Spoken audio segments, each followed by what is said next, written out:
जिस समय जानकी जी से सहन नहीं हुआ तो गणेश जी का स्मरण किया और गणेश जी 8 सिद्धि और 9 निधि लेकर आ गए।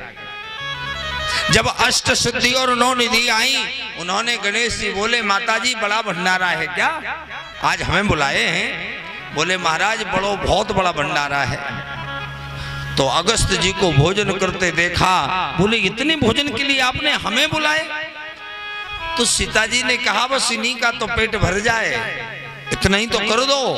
जहां उन्होंने दृष्टि डाली, भटियां खुद गई, कढ़ाई चढ़ गई, मिठाई बनना शुरू हो गया। जब मिठाई बनती है तो अगस्त जी ने देखा और अगस्त जी बोले माता जी अब भोजन में कुछ आनंद आएगा, पर्याप्त भोजन है। 20 कुंटल सूखे आटे का भंडारा बन गया और 10 मिनट नहीं लगे और गोविंदाय नमो नमः हो गया। दूसरा कोठार खुल गया, दूसरा सामान बना। नतीजा ये निकला कि वो भी खत्म हो गया। 10 कोठार खाली कर दिए। अगस्त जी का पेट नहीं भरा और गणेश जी हार गए। जब गणेश जी हार जाते हैं, उन्होंने कहा माता जी हमारे बस की बात नहीं है भैया, हम तो जा रहे हैं। अब तो और घबरा गई, इतना सामान पा लिया। और अगस्त जी कह रहे माता जी कोई चिंता की बात नहीं है, आराम से भोजन करो। जब गणेश और रिद्धि सिद्धि चली गई तो क्या हुआ, सीता जी ने पेट नहीं भर पाया तो राम जी का स्मरण किया। राम जी का स्मरण हुआ तो राम जी आगे। राम जी जब वहां आए और देखा कि सीता जी को पसीना आ रहा है और ले जाती हैं 2-2 4-4 पूड़ी परस रही है, मुंह बंद ना हो, और उनका पेट नहीं भरा। राम जी ने कहा क्या बात है? बोले प्रभु मुझसे क्या कोई पुरानी दुश्मनी है? ऐसी स्थिति में आपने ऐसे ब्राह्मण को मेरे पास भेजा, बुराई कर नहीं सकती, अभी तक पेट भर नहीं पाया, परेशान हो गई। राम जी बोले तुम्हें तो कह रही थी कि अच्छो सो ब्राह्मण पहुंचा दियो। भाई तुम्हें कैसे पता लगता कि अच्छो को है? भाई संसार में मेरे यहाँ तो मेरे सभी ब्राह्मण अच्छे हैं। अब सीता जी ने कहा प्रभु आप ही परोसे आओ। राम जी ने देखा कि 10-20 कोठार खाली हो गए, पर्याप्त इनका आहार हो गया। अब क्या किया, एक 4 पूड़ी रख दी और तुलसी दल डाल दिया, और तुलसी दल डाल करके जान गए। और अगस्त जी समझ गए कि प्रभु की आज्ञा है कि अब रहने दो। और जा राम जी ने प्रसाद से बोले बस प्रभु भोजन तो पर्याप्त हो गए। वाह वाह महाराज बड़ी कृपा करी आपने, पेट भर गया आपका। बोले महाराज जल तो पिलाओ। तो राम जी ने जवाब दिया कि सुनो हमारी तुम्हारी पानी की कोई बात नहीं थी, निमंत्रण केवल हमने भोजन का किया था। भाई जो आदमी 20 कच्चे कोठार कुंटलों सामान बना करके पा गया, बस 4 गुना तो कम से कम पानी चाहिए है? जब 4 गुना पानी लगेगा इतना हम कहां से देंगे? हाँ यदि तुम्हें हमारे हाथ से पीना है तो इंतजार करना, मैं द्वापर युग में पानी पिलाऊंगा। अगस्त जी बादन से इंतजार कर रहे थे। आज 7 दिन और 7 रात का पूरा जल पी गए, एक बूंद नीचे नहीं गिरी। 7 दिन और 7 रात वो पर्वत मेरे प्रभु अपनी उंगली पर धारण किए रहे। देखिए, और जब उंगली पर धारण किए रहे, आज भगवान ने पर्वत धारण करने के बाद नीचे स्थापित किया। पूरे ब्रजवासियों के सामने कहा जो मेरे इस पर्वत की परिक्रमा देगा, जो मेरे इस पर्वत को पूजन करेगा, उसको मैं साक्षात रूप से दर्शन देकर कल्याण करूंगा। आज देख रहे हैं हजारों लोग जो परिक्रमा देते हैं, आज उस कलयुग में प्रत्यक्ष श्री कृष्ण विराजमान हैं। और भगवान ने ही ये वचन दिया कि जो भी व्यक्ति मेरे बीच में आकर, मेरी कथा के मध्य में आकर के और इस प्रकार से मेरा पूजन करेंगे, मैं उनको साक्षात रूप से आज जिस गिरिराज जी के पूजन की आपने बात सुनी है, साक्षात परमात्मा भागवत के मध्य में आकर के और सबको दर्शन देते हैं। बोलिए वृंदावन बिहारी लाल की जय। हमारे श्री राजा राम जी यादव चक्केदार हैं बुढ़िया वाले, उनकी तरफ से 501 रुपया और हमारी सम्मति में,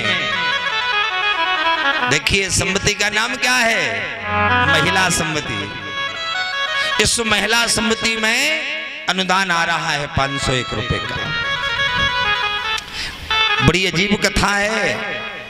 जिस महिला सम्मति आज कदवाया ग्राम में और आगे को बढ़ते तुम्हें दिखाई दे रही है, इस महिला सम्मति के ऊपर किसकी कृपा? मैया की। कभी कभी लोग नारी की हंसी करते हैं, भाई मैया कौन है? मैया भी नारी है। उसने बताया है कि नारी नर की खान है। भाई संसार को जन्म देने वाली कौन है? नारी है। आज के नर ने, आज के मनुष्य ने नारी को खिलौना समझ लिया है।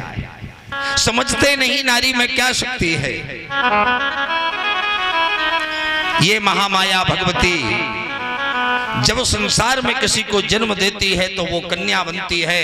कन्या के बाद में जब विवाहित होती है तो वह एक नारी बन जाती है, और जब नारी बनती है तो संतान को उत्पन्न करती है। और यदि बिगड़ जाए, यदि किसी प्रकार का कलह क्लेश देख ले तो वो नारी दुर्गा बन जाती है, वो नारी काली बन जाती है। एक प्रमाण दे रहा हूं आपको, महिला सम्मति है इसलिए। एक गांव में मेरी कथा हो रही थी, सब लोग कथा श्रवण करने आए। एक घर था, चोरों को पता लगा, 2-4 चोर थे, उन्हें पता लगा कि इस गांव में फला व्यक्ति के पास एक बंदूक है और 50,000 रुपया रखे हैं। देखो चोरों की बात है। अब उन्होंने सोचा कैसे चोरी करें। उनके रिश्तेदार बनकर के दिन के 12 बजे उसके घर पहुंच गए, मेहमान बन गए, रामा श्यामी कर ली। और योग की बात उस गांव में कथा हो रही थी तो उनकी पत्नी और उस घर में उसके यहाँ 3 बच्चियां थी, 2 तीनों जवान थी, 2 की शादी हो गई, 1 कुंवारी बच्ची थी। चारों माँ बेटी कथा सुनने चली गई। नारी के रूप की बात बता रहा हूँ, नारी की ताकत की बात बता रहा हूँ, और नारी की हिम्मत की बात बता रहा हूँ। वो बच्चियां और पत्नी ने जाकर कथा सुनी और वो कथा में पहुंची और उधर सूचना आ गई कि 4 घर में मेहमान आ गए। भाई घर में मेहमान आ गए तो आदमी ने विचारा कि मेहमान हैं, इन्हें भोजन कराना पड़ेगा। तो उसने क्या किया कि उन आदमियों को उसी घर में ऐसे ही में खुले में बैठे छोड़ गया और कथा में जाकर अपनी पत्नी को इशारा दिया कि घर में मेहमान आ गए, भोजन बनाना है।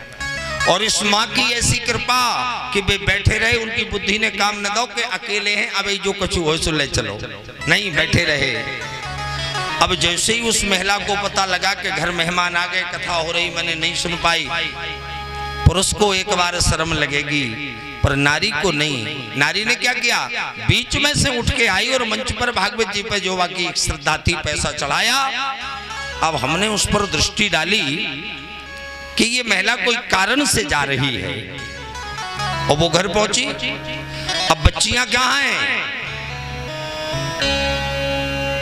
अब बच्चियां जो है कथा में बैठी और माँ ने जाकर के भोजन बनाया। अब भोजन बनाने के बाद भोजन कराया, जब तक देखिए शाम हो गई और बच्चियां लौट के आ गई। पर भाग्य की बात यह है कि बच्चियां जितनी भी रकम थी वो बच्चियां अपनी पहने थी, साथ में काहे के कथा सुनने गई थी, घर में कुछ नहीं था। और वो चोर भोजन करे और भोजन करके जा रहे थे तो उसके आदमी से बोले, पति से, कि एक हमारा आदमी और है खदान पे और तुम चलो, और हमारा ट्रैक्टर खराब हो गया है। तो उसके आदमी को ले गए और ले जाकर के जंगल में बांध दिया और लौट के आए और दरवाजा खोला, उसने आवाज लगाई। पत्नी ने सोचा अभी अभी तो भोजन करके पति को लेकर ये गए हैं, लौट के आ गए, क्या बात है? अरे बोले हमारा एक आदमी रह गया, उसके भोजन ले जाना है। और बोले मेरे आदमी पति का नाम पूछा उसने, वो कहाँ है? बोले उनको वहीं छोड़े आए। और पत्नी के हृदय में शंका हो गई कि जब मेरा पति लौट के नहीं आए तो कुछ ना कुछ कारण है। जैसे उसने गेट खोले तो अंदर चले गए और अंदर जाके उसके बगस और सूटकेस फेंकना शुरू कर दिया। दरवाजे पर खड़ी थी बिल्कुल दुबली पतली, लड़कियां तीनों जाकर के ऊपर चढ़ गईं। उनके मन में विचार आया कि चोर है, यदि हमारे शरीर पर हाथ लगाते हैं, यदि हमारा सामान यदि कुछ भी हाथ से लेते हैं तो हम यहीं से कूद के मर जाएंगे। देखना उन लड़कियों का। और एक दुबली पतली नारी दरवाजे पर खड़ी, जब महल अंदर जब वे आदमी घुसे तो हाथ में उसके क्या आ गई? कुल्हाड़ी। और कुल्हाड़ी लेकर दरवाजे पर खड़ी हो गई और समझ गई कि ये मेरे पति को कहीं कष्ट में डालकर आए हैं और ये चोर हैं। और ऐसा रूप काली का बनाया कि उसने 4 आदमियों को उसी कमरे से बाहर नहीं निकलने दिया। ये है नारी की शक्ति। भाई नारी यदि बनती है तो माँ बनती है, जिसके वक्षस्थल से दूध की धारा बहती है, वह बच्चे का लालन पालन कर देती है। और यदि उग्र रूप धारण करके दुर्गा बन जाए तो महिषासुर जैसों का विनाश करती चली जाती है। आज उस माँ की महिमा से ये महिला शक्ति आज कदवाई में उभर कर आई है, जिसने भागवत की कथा का आयोजन कराया है। मैं तो मैया से प्रार्थना करूंगा कि इसको इतना बड़ा रूप देना कि हमारे 10-50 गांव में ये पता लगे कि कदवाई की महिला सम्मति कैसी है। बोलिए वृंदावन बिहारी लाल की। आज जगदाधार जगत के नियंता पार ब्रह्म परमात्मा की आप जो कथा सुन रहे हैं, देखिए गिरिराज जी पूजन के बाद, कल आपने गिरिराज जी का पूजन सुना था, आज मेरे प्रभु की उम्र है 9 वर्ष की। जब 9 वर्ष की आयु में भगवान ने क्या किया? एक दिन भगवान गाय चराने जा रहे थे और गांव की जो गोपियां हैं ब्रज की, जो भगवान को अपना सर्वस्व बना चुकी हैं, देखिए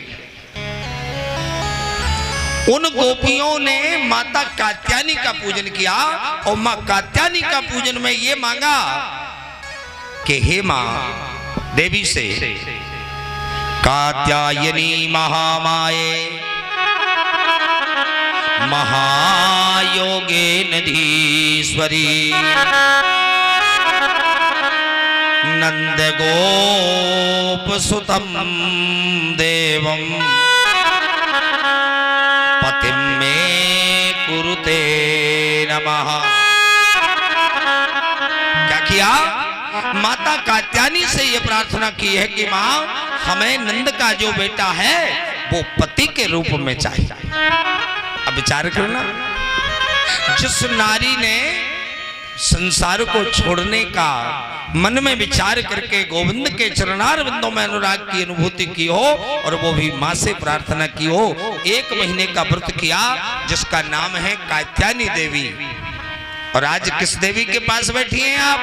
बीजासन माता के पास। और गोपियों ने कात्यायनी माता का पूजन किया और 1 महीने का जब पूजन हुआ तो मां ने उनको आशीर्वाद दे दिया। आशीर्वाद कैसे मिला? गोपियां जल में स्नान कर रही थी। कहां? यमुना में। जब यमुना में स्नान होता है, भगवान इधर से गाय लेकर गए, उन्होंने देखा कि गोपियों के शरीर पर वस्त्र नहीं है। ये सोचना कैसे स्नान कर रही हैं? निर्वस्त्र। और जब निर्वस्त्र स्नान करती हैं, भगवान इधर से गए और उन्होंने अपनी गाय जंगल में छोड़ी और भगवान पूरी गोपियों के जितने वस्त्र किनारे पर रखे थे सबको उठा लाए और वस्त्रों को उठाकर लाए और कदम के पेड़ पर चढ़ गए।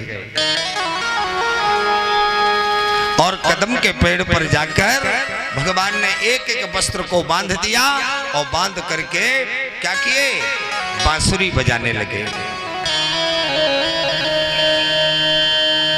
और जैसे ही उन्होंने बांसुरी बजाई, गोपियां स्नान करके जब बाहर को दृष्टि डालती है तो पता लगा कि घाट पर हमारे कोई वस्त्र नहीं है। आपस में चर्चा करने लगी, हमारे वस्त्र कौन ले गया? एक सखी ने कहा कि भाई हमारे यदि वस्त्र ले जाने वाला है तो वो केवल एक नंद का लाला है, और किसी में ताकत नहीं है हमारे कपड़े छूने की। आज नंद के लाला की ओर दृष्टि डाली तो मंद अपने कहा कदम के पेड़ पर बैठकर बांसुरी बजा रहे। देखिए गोपियों ने कहा हे श्याम सुंदर, आप हमारे वस्त्र ले गए? भगवान ने कहा नहीं, हम नहीं ले गए। नहीं। ब्रज गोपियों ने निवेदन किया कि महाराज आपके अलावा हमारे वस्त्र कोई नहीं उठा सकता। भगवान ने कहा हे ब्रज गोपियों, यदि तुम्हें यह भरोसा है कि तुम्हारे वस्त्र मैं